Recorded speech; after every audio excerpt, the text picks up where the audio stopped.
আপনাকে হোয়াটসঅ্যাপে এসএমএস দেওয়ার পর কেউ ডিলিট করে দিয়েছে, কোনো চিন্তা নেই, সিন করতে পারবেন সেই ডিলিট হওয়া এসএমএসগুলো। তাহলে চলেন আমরা হোয়াটসঅ্যাপে কীভাবে ডিলিট হওয়া এসএমএসগুলো সিন করব এটা আমরা কম্পিউটার স্ক্রিনে দেখে আসি। আমরা চলে যাব ক্রোম ব্রাউজারে, তারপরে এখানে সার্চ করব WA ইনকগনিটো।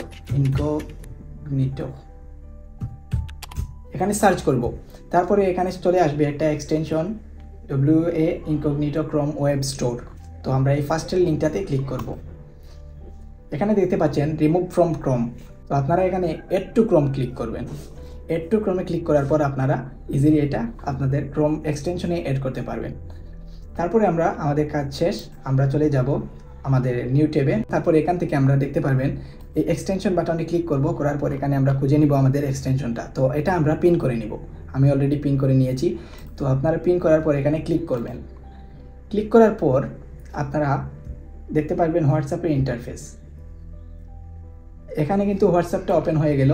তো আমি আমার হোয়াটসঅ্যাপে এখন আগে থেকে স্ক্যান করে নিয়েছি। আপনারা এখান থেকে কিন্তু নতুন একটা উইন্ডো দেখতে পারবেন ঠিক এইভাবে। তো এইভাবে দেখতে পারবেন, আপনারা জাস্ট এইভাবে স্ক্যান করে নেবেন আমার মতন। আপনাদের ফোন থেকে লিঙ্ক এ ডিভাইসে গিয়ে এইটা স্ক্যান করে নেবেন, তারপরে আপনাদের কিন্তু হোয়াটসঅ্যাপটা ল্যাপটপে চলে আসবে। আর এটার ফিচার হচ্ছে এখানে দেখতে পাচ্ছেন একটা বাটন, এই বাটনে ক্লিক করব, করার পর আমরা don't send read confirmation, hide online status, hide typing, আপনি কিন্তু আপনার টাইপিং হাইড করতে পারবেন এবং অনলাইন স্ট্যাটাস হাইড করতে পারবেন। তারপর নেক্সটে ক্লিক করব, ক্লিক করে এগুলা টিকমার্ক দিয়ে রাখবেন, তাহলে কিন্তু আপনি রিস্টোর ডিলিটেড মেসেজ এগুলাও সিন করতে পারবেন।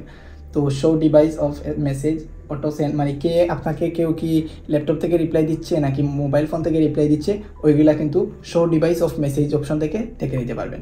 তারপর নেক্সটে ক্লিক করব, অ্যালাউ স্ট্যাটাস ডাউনলোডিং, আপনি যে কারো স্ট্যাটাস কিন্তু ডাউনলোড করতে পারবেন। এখানে একটা ডাউনলোড বাটন শো করবে। তো এই ফিচারগুলো কিন্তু এই এক্সটেনশনটাতেই অ্যাড করা আছে, চাইলে আপনারা এই এক্সটেনশনটা অ্যাড করে ট্রাই করতে পারেন। আর ভিডিওটি ভালো লাগলে অবশ্যই আমাকে ফলো দিবেন এবং সাবস্ক্রাইব করবেন আমার ইউটিউব চ্যানেলে। ধন্যবাদ।